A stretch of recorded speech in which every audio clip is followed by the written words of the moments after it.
Welcome to West Virginia and Commonplace. Today I have with me an amazing guest. Her name is Ashley Michelle. Before I go any further, I'm going to do something different in this episode because we've been doing this similar, just, oh, this is the guest. Who is she? We're going to flip this around. Ashley Michelle, before I ask you who you are, I would like to know what your mission statement is before we find out who you are. What is is to your, ins- is to inspire as many people as I possibly can. all right, now let's jump into who are you? I am a survivor of crime, a witness of crime for that matter, and I'm all about helping other people get through their trauma and get to the healing process. I'm someone that has literally turned pain into strength because I believe that my trauma, my story can be a teaching lesson and a teaching tool for somebody else.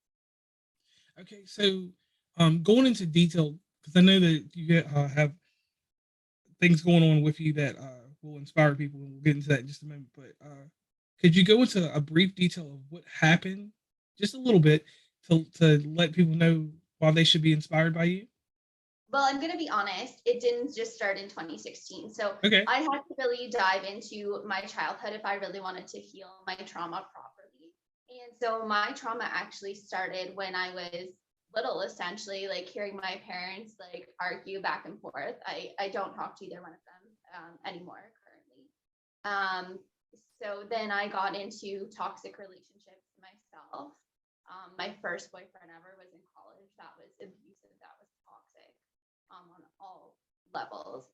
And then I was assaulted on a trail in broad daylight in 2016. And then a couple of weeks after that had happened, um, I was then a witness to a murder, essentially. Oh, wow. So that's really tough there. Now let's go back to the childhood real quick. Yes. Um, all right, so back to the childhood. This saying that we always hear, and I've noticed this more as I've become an adult. A lot of people grow up in just a house and not a home. Love is missing Yes. from the middle because we have these aesthetics that can make people think that everything's hunky dory and fine. So Yes. is that kind of in case what happened to you? Yeah, like you know what, my grandparents were incredible. They were a great influence, but my biological parents, their marriage was very toxic. There was a lot of like yelling, not so much physical, but a lot of anger on his part. So he punched a hole through a door. He slapped me across the head and called me effing stupid. So those are things that you carry around with you, and you really have to do a deep dive when you start counseling. Like you have to go back all the way to the beginning of your trauma, because if you only cover half of it, you're only healing half of yourself. You want to be able to heal the full you in order to get to where you need to be. Right. And the thing is that some people don't pay attention to certain things that are subtle because we all grow up and you see people, you go to public stores, Kmart's, Walmart's at that time and age. And even like the little struggle of an arm pull, like if your mom pulls your arm back or your dad pulls your mom's arm or something, or even just the tone or the look, because inside your house you see these things. And like you said, if you don't go back to the very beginning, like you said, um, that if you don't heal that part, then you don't heal at all, and you got to start from the beginning. So after you got to the beginning, you started identifying what those issues were. Um, it seems like you developed a little bit of resentment for your parents. Oh, yeah, absolutely. Absolutely, I did. I mean, it was just, like it wasn't the worst thing ever. Like it wasn't, I feel like my biological father was more abusive mentally and verbally, and it was physical the one time where he slapped me across the head, absolutely. Um, I would say that I have some resentment towards the way that they were, because I don't ever believe that you bring your children and involve them in adult issues. That's just something that I am completely and utterly against. Um, like if I had stepchildren, say, I wouldn't yell and scream in front of them.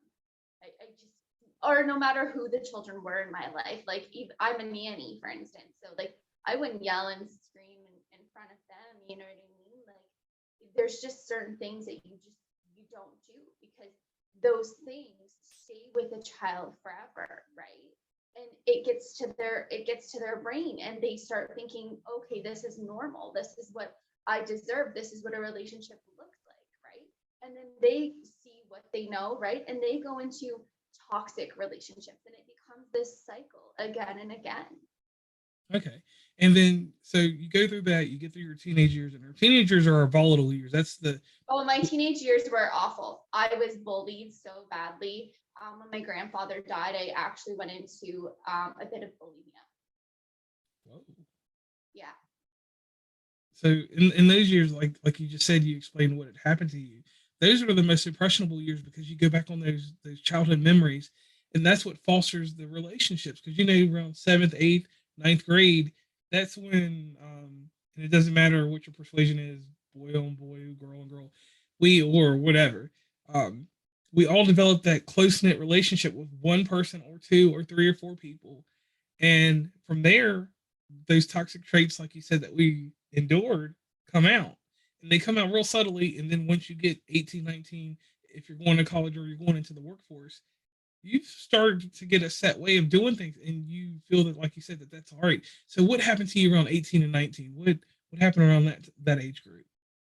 I was at 18 years, well, 19 years old. I was living with my first boyfriend ever, and he's the one that was like abusive and toxic. And because I left home, like I was 18, right? Like I went to school, and yeah, like I was essentially on my own. And because I was so sheltered too, like I didn't go to my high school prom party, like graduation party, like I didn't partake in any of that stuff. Like I was student council, I was honor roll in high school, I was that goody two shoes. So college came, and I had all this sudden freedom. So I was partying every night, like I was acting real reckless, I'll be honest with you. And then I, met somebody, and I didn't know what I was getting myself into, moved in with them a year later, and that was just awful. He ended up cheating on me, and that's how I walked away. But there was definitely abuse mentally, emotionally, all of that. So that played a toll. Again, my self-confidence, my self-esteem all went downhill. And I did get into counseling in college as well for a little bit there. But that was it. Okay. And then you come up with find strength through tragedy. How did you come up with all of this, and how did this come about? Because I know, like, I'll give an example. You know, I do a podcast because I like to hear different people's stories, and I want to enlighten people that it's all right to have uh, issues. It's all right to have mental things happen to you because people don't speak about these things. We just closet No, it and yeah. carry it around. And And I people and make I and I do understand that people want to be silent about some things, but I don't share my story to seek out attention or anything like that. What happened to me is a worldwide epidemic. So I was a witness to a murder in August 2016. My ex had murdered one of his best friends and tried to kill me in the process, showed me the body of the deceased, sexually assaulted me, strangled me, threw sponges at me, wanted me to clean up the murder scene. It was horrific. And what got to me the most was after 2 hours of being in that apartment. And like, let me tell you something else that I've learned. And I guess I kind of learned this from watching crime shows, as messed up as this sounds. I had to be cool, calm, and collected in that apartment, because if I showed fear, that would have gotten me killed. yes. I mean, because that's something straight So out of Law and Order. Like, yes, yeah, exactly. So when I went to the police station, so I ran across the street to a variety store, called 911. And then the police showed up, and they told me I could leave at any point, but I didn't want to. I wanted, obviously, justice to be served. So the police sat me down, and before they even asked me a question, this is what got to me the most. And I think that this is where finding strength through tragedy really comes into play. So I had an amazing team of detectives, and they sat me down and said, I need you to make us a promise. And I said, what is that? And they said, please promise us you won't turn to the streets for drugs, prostitution, etc. When they said that to me, that opened my mind up huge. I thought, like, if this is the first thing that they have to say to people when they come in, that just tells you the statistics for survivors of crime, how many of them actually end up turning to the streets. And that just didn't sit well with me at all. Right, because that, I mean, you telling me that, like, that makes no sense for them to say that to you. They should, I would have pointed, if I'm a cop and you witnessed a murder, and you were, I'm not saying you were involved, but you clean, the person that murdered someone had you cleaning up the murder scene. I would have to ask that you go get mentally evaluated, go talk to some counselors, get someone to help you. I wouldn't say, I wouldn't tell you not to not turn to the streets for drugs or anything or like that, because your mindset wouldn't even put you over there. You would, I It would think would, you know what? I think that it would put you there, like, because it there's would. so many young girls who go through this and don't have their brains fully developed, so they're very weak to, you know, being misled and end up turning to the streets. Like, I was 24 when this happened to me, Okay. but could you imagine a naive 15-year-old that their brains haven't even begun to develop yet? And they get that peer pressure from somebody because they're so sad and depressed and they meet the wrong person and they fall into the wrong crap. Okay, I can I, see it that way. I think I'm glad the police said that, because that opened my mind huge. And yes, they got me counseling and all that stuff right away, but it's the fact that they have to say that to you that just tells you the statistics for people. Like, when I see somebody now stick a needle in their arm, I don't ask myself why not. I ask myself why. What led them to that? Because you don't just wake up one day and say, I'm going to put a needle in my arm. There's a reason why they chose that direction. So now I feel like I'm so much more aware that I'm not just sitting there and pointing fingers and pointing blame and saying, oh, that person's a druggie. No, there's a reason behind that behavior. What the police said to me has given me so much insight into why people do what they do. Okay, so like it gave you a better way of advocating for them, because you took more empathy into the person besides like the drug or whatever the addiction or habits form from that. Okay, Yeah, so like, mhm. from that, um, what made you decide that you want to formulate and help people? Because a lot of times, when someone has a traumatic event, some people help, but a lot of people just go into that shell. Why didn't you go inside a shell? What happened to make you want to help people? It was what the police said to me, that Okay. we want to help people. I couldn't, like, that didn't sit right with me, that so many survivors and witnesses end up turning to the streets as a solution to the coping method, because some people don't have the mental health professionals. They can't either afford it or they get cut off. And so that didn't sit well with me either. And that's why some proceeds of my book go to survivors of crime. So they use some of my money, for instance, to help purchase a service dog for witnesses and survivors of crime. Because what if all they need is that one last session of counseling before they attempt to take their own life? That's why I wrote this book too, because that proceeds, that $10, $15, could help them get to where they need to be. Okay. Now, inside this traumatic event that happened to you, we'll go to the assault first. The assault Yeah. that happened to you, what was the initial feeling afterwards? Oh, it was horrific. So they before the police did make that promise, there was an ambulance driver that came by and he assessed me and he said, like, as soon as you can, I suggest that you go to the hospital and get checked out. He's like, I don't see any significant damage, but he's like, again, I'm not a specialist in that area. So I did go to the hospital. I had a camera stuck up my nose. It took them like 3 times before they could get it up there. They did see some swelling and stuff like that. So they gave me T4s for the pain, because all my blood vessels were like swollen and stuff like that from being strangled. Ooh. Um, so yeah, that was horrific. And the nurses too, like, they were great at the hospital, but it was awful because they asked me like why I was there, and I was like, how, like, thank God a friend came with me, and thank God it was before COVID where they actually let somebody in with you. Yes. Um, but she did a lot of the explaining for because I couldn't even answer why. Like that it was so difficult going into the hospital and explaining the situation. Okay.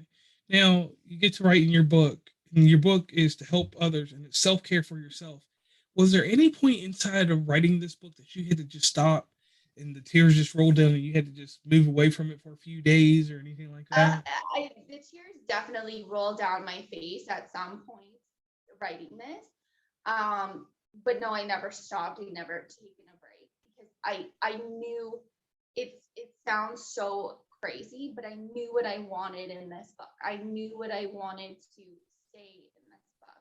Like I talk about the definition of strength in the first chapter, and then I talk about like the court process because you know people misjudge that as well.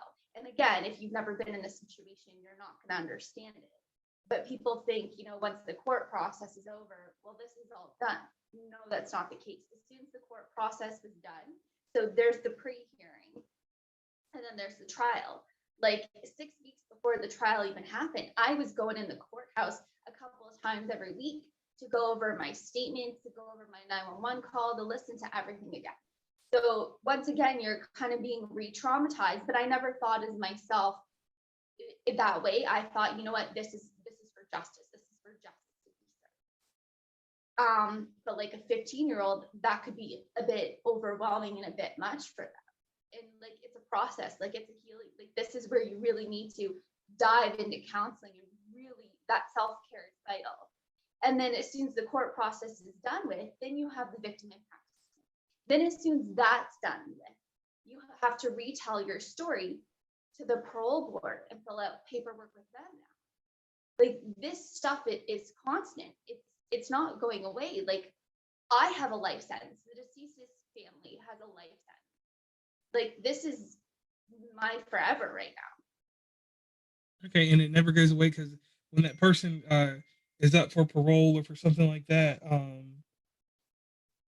it just kind of, you now. Yeah, know, you have to give your victim impact statement again. Like you have to show up there. Like, oh yeah, like it's an ongoing process. Like I get parole packages now from the parole board, explaining what's going on in the process and everything like that. Like he's not up for parole until like 2030, but still, yeah, because like yeah, you could be having a perfect day and then all of a sudden, boom, you get that parole package at your door. right, and the thing that you have to worry with now is in 2030. Not saying this in any way, and I'm not trying to trigger you. You've got to figure out where you're going to be and what you're going to do when this person's released, and that has to be a hard. That Yeah, it is definitely something that I think about. Oh yeah. But would I change my name and all that? No, I'm not gonna run from somebody. You know what I mean? Like, why am I going to change my life any more than it has already been affected? I'm not gonna give that person the upper hand. I'm not. All I can do is do the best to protect myself, whatever that may look like. I had police come to my house, for instance, and they did a safety inspection and all of that. So there are different methods to go and find that comfort zone for yourself. okay, okay. Now you write your book. You've already obviously talked to people who you're counseling. You're helping others through these traumas. and Yeah, this is the hard question I ask because when you deal with like because we're all unpaid therapists for someone. I don't care what you are, like we're all unpaid therapists for someone.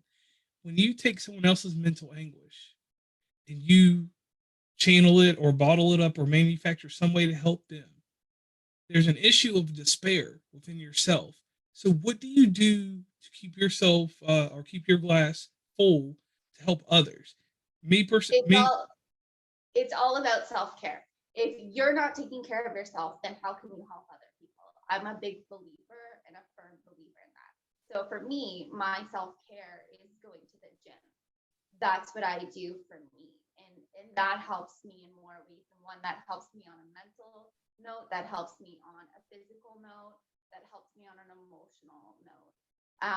And I think too, like it's just being again that relatable teaching tool for somebody else. And like a lot of times when somebody reaches out to me, whether it's like mental health situations, domestic violence, whatever the case may be, I can relate to how they're feeling, what they're thinking, and what they're going through. It's like I don't know, like I don't sit there and let it manifest or bottle up in me. I just sit there and think about different ways and different solutions that I can be a support and an advocate for them.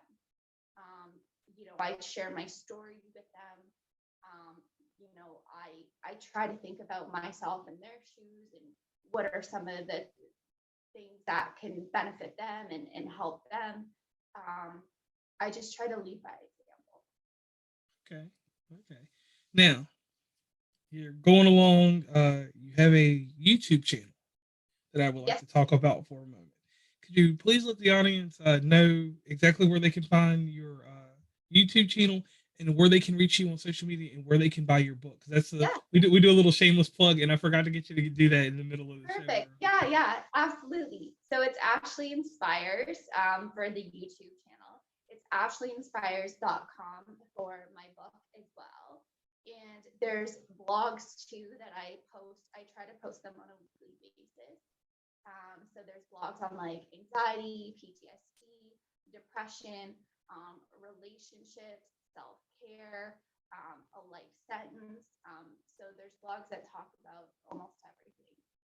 Warning signs, red flags, to emotional abuse, all the way from physical abuse, domestic violence, warning signs, etc. Okay.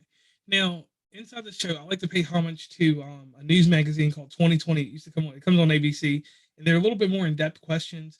They make you a little bit more personable to the audience, even though everything you told us made you personable. These questions I ask because they're not hard hitting, but they give a little bit more about the person.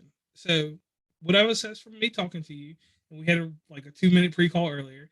One thing that was missing in your life, it seems like there wasn't a clear opening of communication at the early age, and that communication was that there wasn't any clarity with emotions from your father to you. It just seems like there was a lot of anger, if I'm correct. Is that right? And a Mm-hmm. lot of hostility. So, if you could talk to him in a good method today, what would be the statement that you would give to him about what he did to your childhood? I don't think that I would. At this point in time, like I don't think that that matters anymore. As messed up as that sounds, like I've kind of like I'm a firm believer now, with eyes wide open, that I have restructured my life so much that I've kind of put away the toxic people, and I no longer open that door. If like if he reached out to me today, I wouldn't take that call, which has happened. Um, but I kind of have a new definition, and my family is not solely based on blood. It's who I make it to be. It's the people that showed up every day in that trial for me and were there left, right, and center for me. It's the people too that have supported me through this journey and have been an incredible inspiration. I have my aunt, I have my grandma, and I have my cousins as blood family, and the rest is just what I need it to be. Okay, so you actively got closure. You Yes, you're I settled. did. You know what? I think counseling did that for me. I really do. I think counseling is what, like, we talk about this closet and we talk about this box and we talk about the things that I want to put away in that box. And that was one of them. Okay, and I like that because right there, that's probably one of the gems inside this episode because emotional closure in general. Because we can put 30 different titles or adjectives on closure, and we can make closure out of it. I'm really astounded that you said that because that's going to help somebody even more. Because some people don't know how to put closure on things, and I'm starting to wonder if I don't put closure on certain things. Yeah, And closure doesn't mean that you have to verbally talk to somebody. You could even write a journal entry and write your thoughts and feelings down on paper and then like put that paper away and close that chapter yourself. Like you don't have to keep everything bottled in, but either, write it down or put it away in that container and shut that door, because it's not, I could say all the words that I want to any single toxic person, but where's that going to get me? It's wasting your energy, right? It's the law of attraction. It's what you put out there, right? Yes. Okay. Now let's go a little bit deeper here. So you've got the book out, you've got your YouTube series, you're out here helping people. Um, what is a typical time? And like you said, you go to the gym and work out, and that's cool because that lets out lots of things. Yes, But it does. but what happens when you're out of the gym? You make it back home, and we all have. I always say, like, we have 15 minutes of reflection. No matter how you use it, it may not be all 15 minutes at one time. But what's that reflection period like for you after your day's done? After you've done all the compelling things that you do in the world, what's that 15 minutes like for you? I feel grateful. I feel gratitude. I feel, you know, supported. I feel inspiration. I feel guidance. I feel, perseverance. I feel strength. I feel courage. I just feel so many incredible things. Like this is the biggest blessing of all is being able to help other people and inspire other people. Like if I left this world tomorrow and one person said, you know what, she really inspired me, then I did what I set out to do in this life. And I would be completely content with that. Okay. All right. So now we're going to do a little quick role playing. Now we're both on the East Coast. So and we everybody's traveled from at least Boston to Florida or around different places. So the one thing in life as a public entity like you are, like I am, the TED Talk. TED Talk is something that should be everybody's dream because it's the biggest inspiration. So your first TED Talk that should be given, and like I said, role play with me real quick, would be in New York City. It could be at any facility you want. Let's see. Uh, Madison Square Garden. You're about to Oh, get. We'll just roll with that. The microphone, everything's right. The keystone up at the top has information about you. It's rolling across in Times Square so that we can advertise for your show. What does that advertisement say about you? it says that my only goal would to inspire somebody else and have them look at me and say, because of you, I didn't get that. Okay. All right. So your TED Talk goes pretty well. You end up in Washington D.C. Uh, that's pretty much a grand stage on the East Coast because everybody pays attention to Washington D.C. You're about to give your speech. This is the second time you're out doing a TED Talk. What would be the first sentence, your most impactful statement that you would say to this crowd of 100,000 or 200,000 people? I believe in turning pain into strength. Okay.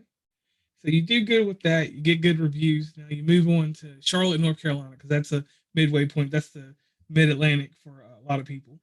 You're in Charlotte. Uh, we know how the speech is going to go.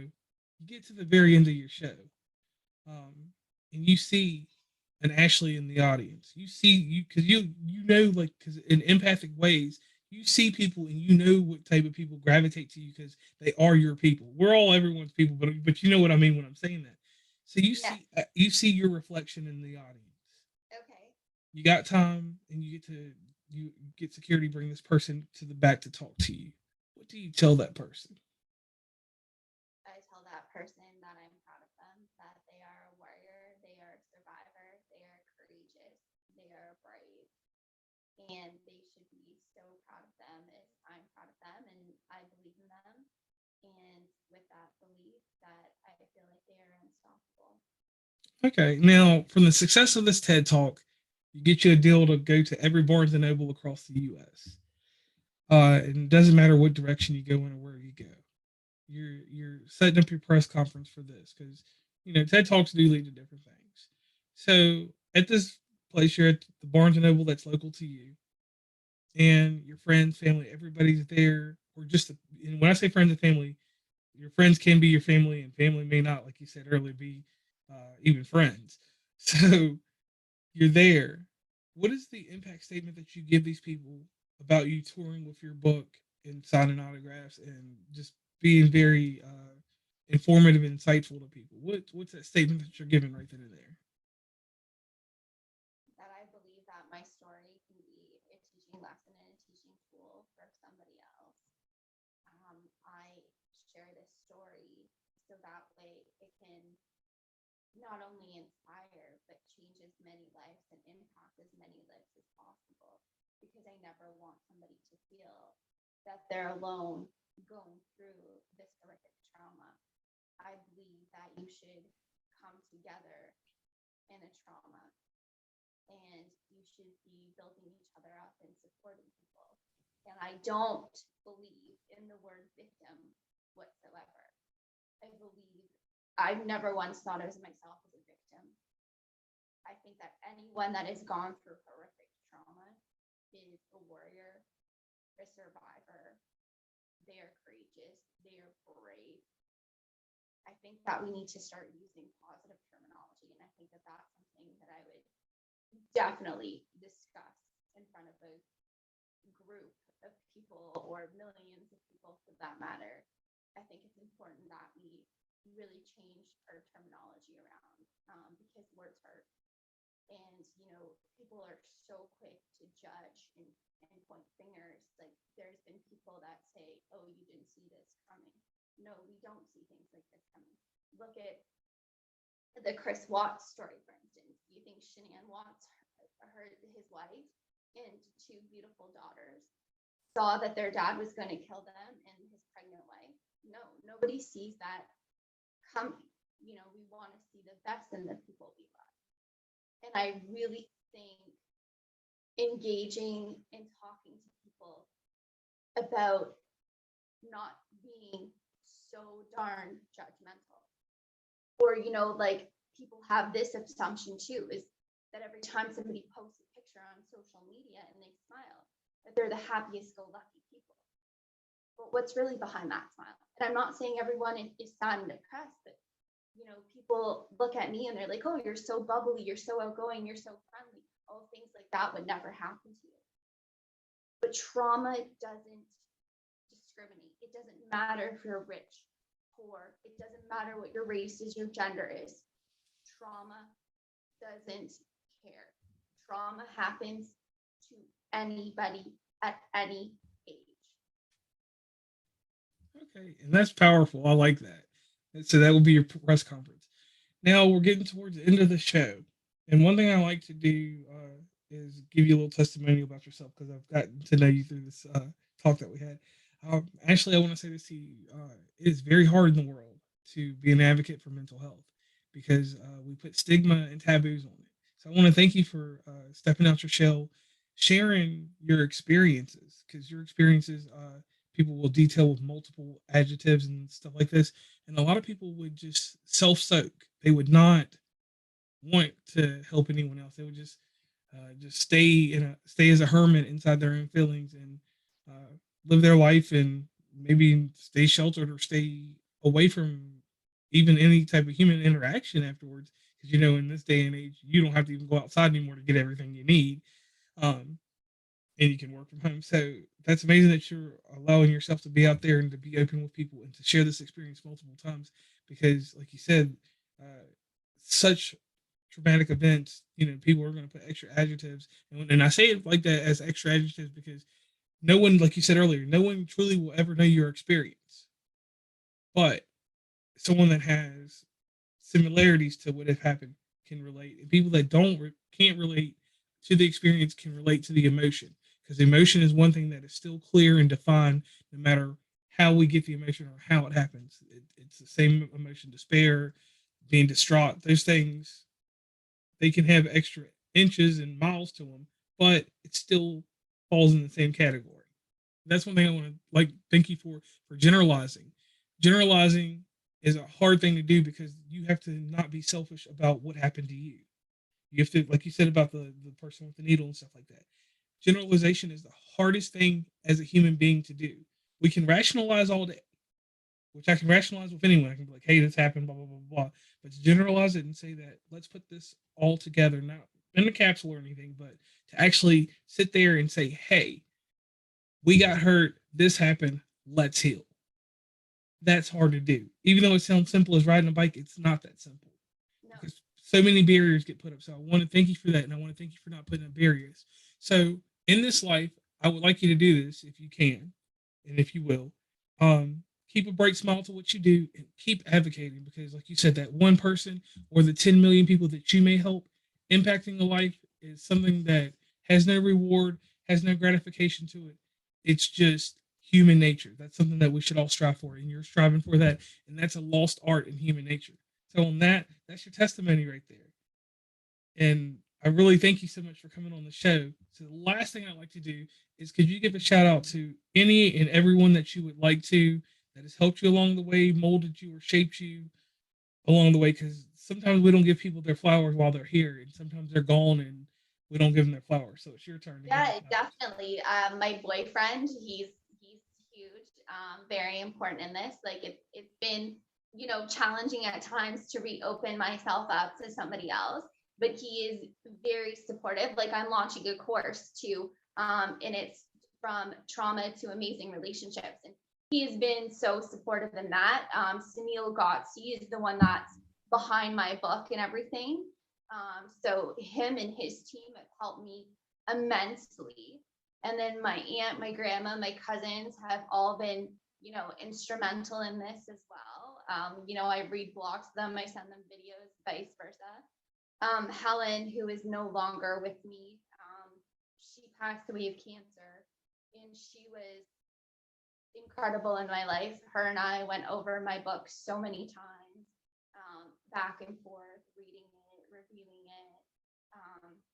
So it's because of her that she's inspired me and uplifted me. And there are all the people that came to the trial and supported me. I won't name them all, but they were all, they gave up their lives weeks on end, to be there and to support me. And there's no amount of thank you, no amount of presence that could ever show my appreciation, for them and to them. Um, the deceased's family has been an incredible inspiration, has been so supportive in everything that I wanted to do because, if the deceased was here today and roles were reversed, he'd be sitting here talking to you. He was the same way as myself. He'd give the shirt off his back for anybody. And, I'm all about helping people and giving back in a positive way, to the best of my abilities because I truly believe that sharing your trauma and sharing your story is not only a part of your own healing, but it could be a part of somebody else's healing. I want people to look at my journey and say, well, if she can get through this, so can I. So everybody has just been an incredible support in my life, and I am truly blessed and I'm truly grateful for everybody that I have in my life. They all have such a special place in my heart, and I wouldn't be where I am today without any of them. So they are all incredible, and I just have so much gratitude towards each and every individual in my life. I am truly, truly blessed. I may not have all the money in the world, but I have all the people in the world that I need. And I think money doesn't buy the people. You make your family what you want it to be, and no amount of money, in the world could put a price tag on what I have. Like I have something that money can't buy, and it's something so precious. Okay, because like I said, wealth is always assumed in different methods. Wealth does not have to be monetary, not at all. I wholeheartedly agree with that. And in saying that, this is the end of West Virginia in Commonplace. I've had Ashley and Michelle with me.